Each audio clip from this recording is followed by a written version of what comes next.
はい、この動画では首の可動域と肩の可動域、肩甲骨側の肩の可動域の、施術の方法をやろうと思います。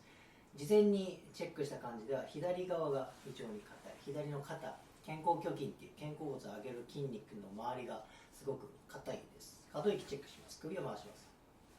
こうするとこの後ろ側に緊張が走ってます。右側も同じようにこっちが硬いんですけど、左側がおそらく原因になっています。で肩もちょっと可動域チェックしますね。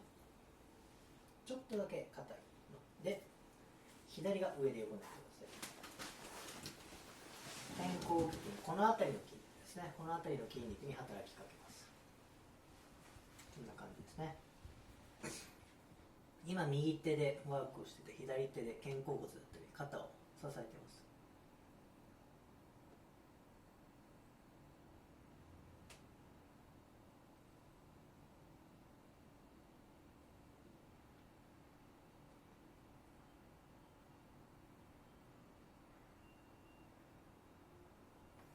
今僕の右手で感じてる感覚っていうのは、硬いアイスクリームがだんだんゆっくり溶けていってるような感じです。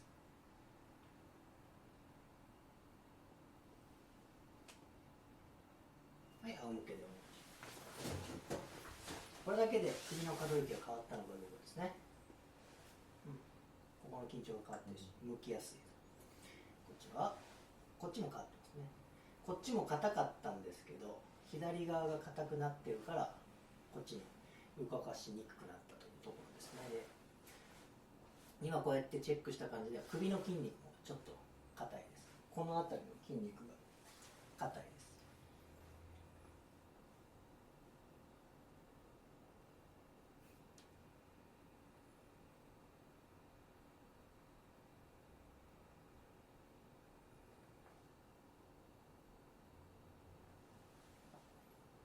ではチェックします。もうちょこっとだけ左、さっき働きかけたこっちの後ろ側の筋肉がやります。右向いてください。そのままで OK です。すごく動きますね。で肩チェックします。上げやすいです。ここがぐーんとここの伸びが出た感じですね。こんな感じで肩甲骨の後ろ、この辺りの筋肉っていうのは首の動きとか肩の動きとかに関わってくる。こっちが硬いけどこっちに動きにくいっていう人もいるので、肩こりの人とか首が硬い人っていうのはここが硬いことが多いです。この動画が気に入っていただいたらぜひチャンネル登録をよろしくお願いします。